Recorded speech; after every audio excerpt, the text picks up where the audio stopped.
Give me a call. So what's the plan around it? The first one was an epic success, and I think immediately after we did it, it started to kind of just transpire all around the nation, and so I'm happy that now there's even other conglomerates that are doing their own fight nights, and it's just making the sport of boxing even bigger, and so I'm excited about that. That we're shining light on boxers, and the next fight is going to be in April. We haven't released the date or the opponent yet, but fuck it, I'm fighting Benzema. So April 5th, I'm beating Benzema's ass. You're fighting Benzema? I'm fighting Benzema. Aye, bro, nah. What? No, what? No, First of all, why you out here giving Majbe and Babu Destroyer all this free money? You just give me some free money. I'm beating people up too. You got money. Yeah, but free money. Are you gonna say no to free money? It's not free money. Because that's like ghetto fights. That's not like your boxing, this like ghetto vibe. Then also we're changing their lives. Your life is good. Well, I'm gonna beat their ass, and then I'm gonna work for the money. Oh, you're gonna fight Majbe? Of course I'm gonna fight Majbe. Majbe, the one who calls me Chihuahua boy. I'm gonna fight Majbe. I'm gonna see Majbe. Let me take my mask. Majbe, I'm gonna see you very soon. You've not even taken the mask off. Let me take my mask off again. Majbe, I'm gonna see you very soon. Hey, there you go. I'm gonna see you very soon. Yeah. I'm gonna see you very soon. Oh, you wanna do a little wave check? Okay. Chihuahua boy. Yeah. Majbe, I can't wait to see you. But who do you think's gonna win between him and the Destroyer? He's gonna destroy the Destroyer. No pun intended. You've seen the ones that he didn't land. Yeah, I saw the punches on the bag. I was like, how do you miss a bag? He missed the bag, Bana. Oh, the bag was still... He had one job. You missed the bag. Yeah, the size of the bag. He looked like he hurt himself swinging. I feel bad for. But he's quite buff. Like so is Lumu. Hitting himself with stones and. So muscles don't mean anything in boxing. Even the guy I fought, he was way bigger than me, size, height, weight. Oh. I whooped his ass, knocked him out twice. You ain't see the fight? Gotta watch the highlights. No, I saw the highlights. I was just like, okay. Yeah. So I even saw the training schedule that you're doing. And then after the fight, Majbe came out of nowhere. Chihuahua boy. But I ain't gonna lie, I like that. Okay. I love a challenge. I love a challenge. Okay. Yeah. So I can't wait. I'm talking to his management, and we're just figuring it out. Okay, let's see how it goes. If he happens to win this one, we might. He's gonna win for sure. He's gonna win for sure. He's gonna win for sure. Okay. There's no way he's gonna lose. I don't think Majbe is that good of a boxer, but he's better than Babu the Destroyer. Babu was here. Oh yeah. Let him hear you say that. Yeah, roll the clip. Somebody clip this. Babu, somebody clip this. Hey. I can't wait. Do you think he could beat me up? Babu? Yeah. Yeah. You think so? Do you think Majbe can beat me up? No, not Majbe. Majbe, of course, but Babu. You think Majbe, of course, can beat me up? Yeah. Why do you say that? Because you know nothing about boxing? Because you know nothing about boxing. You've not seen Majbe, Wewe? I've seen Majbe. He's a very small boy. Chihuahua. Barack, you're getting into another problem. I want problems, always. But you attract problems. I do. Now you're picking fights with Majbe. No, Majbe picked a fight with me. I just accepted. I'm not going out the way. I'm just responding. I'm a responder. Okay. I'm not looking for problems. I'm responding. Guys, I think we have our next fight. We do. Yeah. We do. It's of course. After you guys do your cat fight, your little chicken fight, they're gonna be like this. After that, let them get out the hood. I'm all about business, making money, and then Majbe come fight Chihuahua boy. Okay. Yeah. Majbe Chihuahua boy is calling out for you. I'm waiting on you, buddy. Yeah. Can't wait to see you. Okay. Miss you, baby. Oh wow. Hey guys, let's tone it down a notch. No. That's my bae. My Majbe. Hey, okay. Did your upbringing shape your personality? Because you have this. See, I've known you for a minute now. And when you get in a space, you always You're a bubbly guy. You're like all over the place, and you say, "What's up, you know, guys? I'm Barack Jakuuzi." Yeah. Is it your upbringing, or is the environment? Like your parents, how are they like? No, I mean my parents. My dad's a clinical psychologist. He's a doctor. He's a doctor in psychology. Okay. My mom's a doctor in education, and they're regular African parents. I'm just a crazy guy. I just like I like to vibe out. You know, when I'm having fun, I don't like to put constraints on the things I say, things I'm doing. If I'm gonna do something, I want to do it at 100% with no regrets. And that's how I like to move about the things I'm into, whether it's boxing, whether it's accepting a challenge to an opponent that you're scared on my behalf. I can see you physically. I can see there's terror. Yeah, you're more scared than me. Whether it's accepting a challenge, I accept wholeheartedly everything at 100. So I'm just unapologetic. Okay. And, your parents are here. My mom relocated here like 2 years ago. Okay. Yes. Dad is still in the My States? dad, he lives there. So you grew up there, you were born there? I was born and raised there, then I moved back here like 9 years ago. Why did you come back? Because when I met, I think you just had come back. That time was at Mission, I think? Yeah. It's a long time ago. Yeah, a very long time ago. Yeah. I used to get sent here. I was born and raised in America, in South Carolina, but I would get sent here for punishment. So people are being sent to Kenya for punishment. Yeah.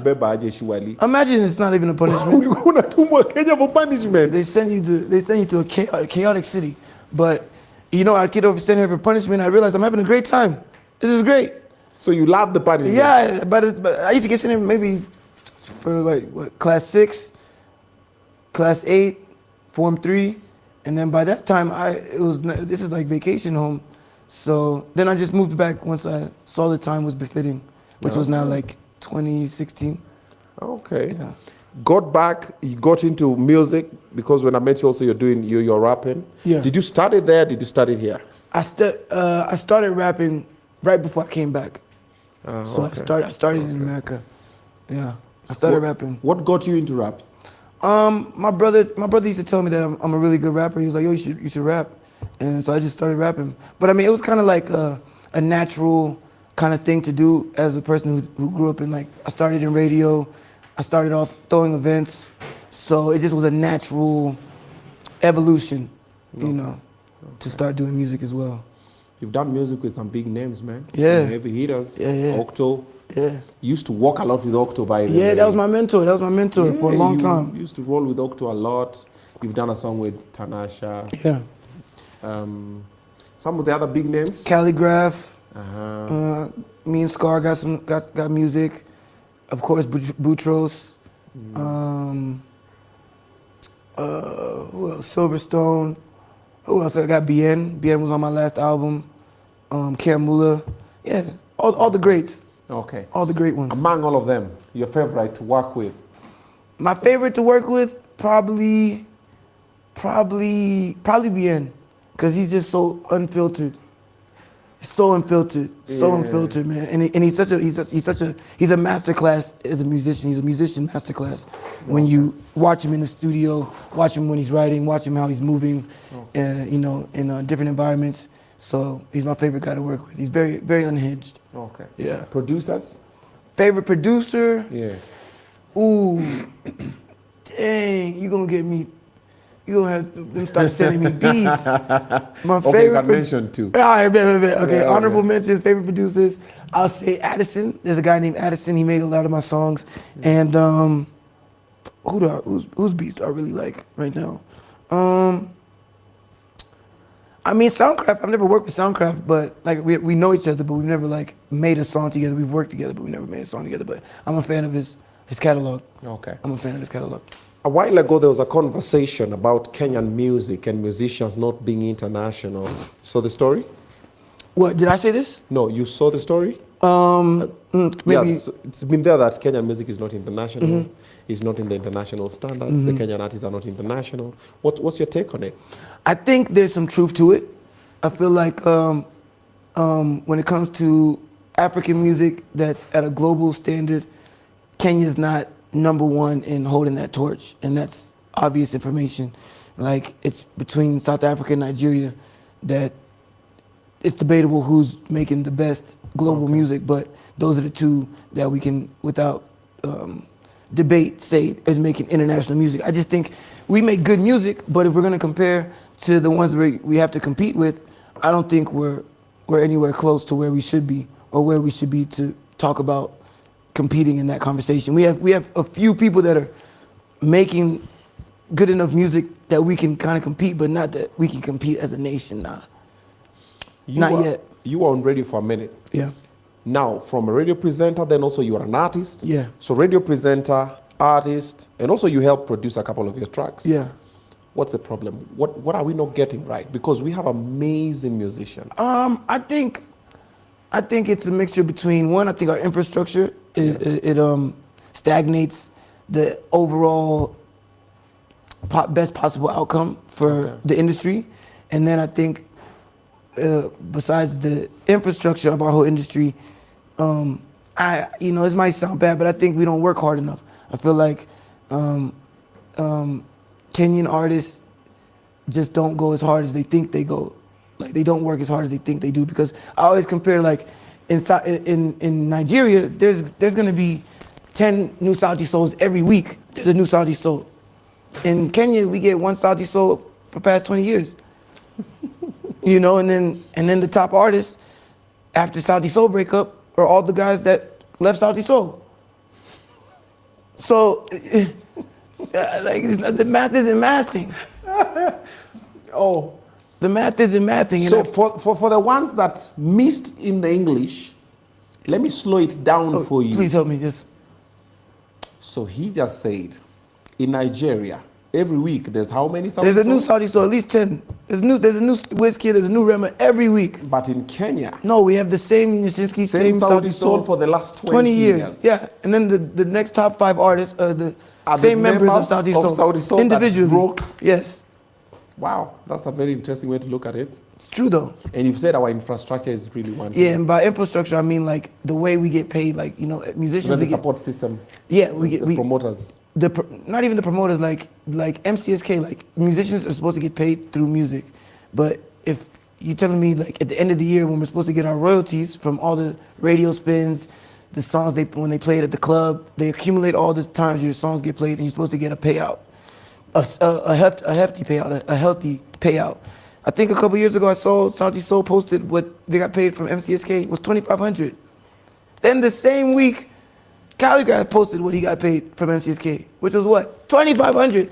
I didn't even check what I got paid. I probably owe them money if that's what they're making. If they got paid $2,500 at the end of the year, the #1 artist in Kenya, I definitely owe them a bag. I don't know how that works, but I'm sure they've sent me, they've billed me. Yeah, they've billed me. Okay. So with that being said, that's already putting us at a disadvantage. Like if we're not making money off music, naturally, the only time you make money is through brand deals or shows, which is very limited. How many shows can you do? Like consistently. So that's why a lot of people are turning into DJs, social media influencers, and they're making a lot more money than the artists. I feel like a lot of artists are broke. A lot of Kenyan artists, I feel like they're broke. True story. What of the fans? Because now the fans have been complaining a lot. They're like, oh, the Kenyan artists are not giving us good music, And then you find like the top streamers of Tanzanian music and Ugandan music. Kenyans love good music. Of Nigeria and everything. Kenyans love good music as long as the musician isn't a Kenyan. They'll support anything that's entertainment based, as long as it's not from a Kenyan entertainer. Even movies, they do the same thing. They'll complain about movies, and Kenyans are shooting very good films. Kenyans hate to support Kenyan entertainers. They hate it. And then they'll wait until they made it to the rest of the world loves them. And then by the time the rest of the world loves them, they claim you. Yeah, and then by that time, that now individual, they hate Kenyans. Like, why do you think all the Kenyans that have actually made it in Hollywood don't really claim Kenya? When's the last time Lupita did stuff for Kenya or came back and, like if I was Lupita, I would come back a lot more. But I think she's like, fuck you guys. Like, you guys didn't love me back in the day when she was here for years. Lupita really struggled. She struggled. She struggled. Kenyans are looking around like she crazy. Yeah. Yeah. And then like Eddie Gatengi, he never comes back. Yeah, true. But the brother is here. I don't think you know what? He's here. Nathan is here. He's here. But now also, it's complicated. I think Kenyans need to start like really supporting their artists wholeheartedly, you know, cause like we support other people. Like ISO Speed came and we gave him the most subscribers out of his whole trip to Africa. We're very locked in. We just don't support our own. We're locked in to strangers. Yeah, as long as they're not our own, we'll support them. So what's the solution? What do we do? We have to normalize. Being super fans. Like we have to normalize supporting our own and being unapologetically in love with enjoying Kenyan entertainers, Kenyan content, Kenyan products, and buying it. You know, we should be going out of our way to buy Kenyan products and support Kenyans doing Kenyan shit. Yeah. So I mean, it's pretty easy. Like it's not rocket science. We just gotta, you know, show more to our people. And we gotta just be better musicians. I mean, like, it's hard to compete with Nigerian SA. They're really, really talented. Like, they make global music. You know, I'm happy that we're in a contendency that at least they're talking about. If it's not Nigerian and Kenyan, South African music, then it's either Kenyan or Tanzanian music. So I'm happy that we're at least in the, you know, bronze medalists level of musicianship in Africa, but we just got a lot more work to do. But I mean, like, shout out to like groups like Kadon Clan. They're taking the Kenyan sound to the next level, but that's because they study the game, they're students of the game, and they take the craft really serious. And they're a super group. You know, I feel like Kadon Clan's success has done so well, so fast, is because they created a super group. And Kenyans love groups. If you ever noticed, our biggest artists have always been groups. And that's, I don't know why, but that's just the way it is, from Kleptomaniacs to Sauti Soul to Camp Mula. Historians, Longombas. It's always groups. Always groups. Always. Now Kadon Clan, always groups, because all of them got substantially bigger as soon as they created a super group. Now they're all way bigger as individual stars, but it's because they created that super group unit. I don't know why we love groups, but maybe I'm gonna make a group. Majbe, Babu. Hey. Boxers group. Boxers Club. Hey, yeah. Since you're talking about music, come on, man. Come on, bro. Come on, bro. Show them who you are. You know, some people just see you as a boxer. They don't know the things I know. You know, people always ask me, where's the music? Where's the music? And I was like, yo, music is like mad tiring. Like, that shit is like, first of all, it's if you've never had a child, just be a musician. It's the same thing. I've never had a kid, but I could assume it's cheaper to freaking have kids than be a musician. Because everything, as a musician, the last person to get paid is the artist. You gotta pay for studio time. You gotta pay for the cab to get there. You gotta pay for the mixing and mastering. You gotta pay for the beats. You gotta pay for the video. You gotta pay for the dancers. You gotta pay for all the miscellaneous. By the way, when you're shooting a video as a musician, just know that's everyone's payday. Everyone knows they're getting a lot of money from you that day. You're going home broke. So anyway, you gotta pay for all that. Then you gotta go on a media tour, put the song out. Then you gotta wait, let people listen to it, digest the product, see if they like it or not. And then maybe there's a possibility you'll make your money back. And then you gotta do that shit again. Like, it's like 2 weeks later, it's like, yo, where's the new music? Then you gotta just do it again. So I was completely fed up with music. I was like, I'd rather fight people for money. For real? Yeah. So you stopped music? I didn't stop music, but like I still make music. Like, I put out an album last year with Silverstone Bars, and I had Calligraph on it. I got Timmy Blanco on it. BN was on it.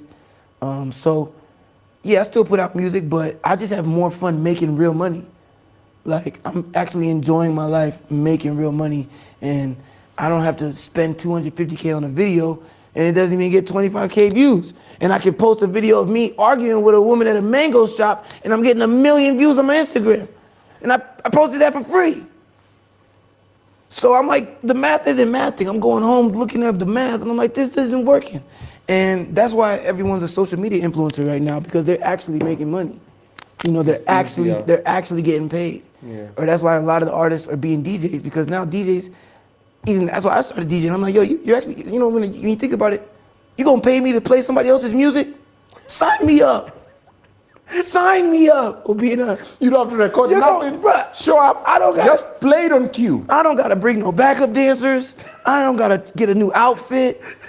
I don't even got it. I don't even Just gotta your know. headphones. Yeah. And then you don't have to bring nobody. You don't got They're it. there. No overhead costs. Yeah. And I'm talking about you booked up every day, every week. Every week, DJs are booked up. Good business. There was a time I was contemplating getting in the gospel. Because I was like, you know what, at least I get a show every Sunday. At least you're booked up every Sunday. But I was like, you know what, that's blasphemous. I'm not gonna do that. But I thought about it, I'm not gonna lie. Thought about it. I was in church one day, and I was just like, you know what, man, how much are these niggas getting paid to be here? They doing first service and second service.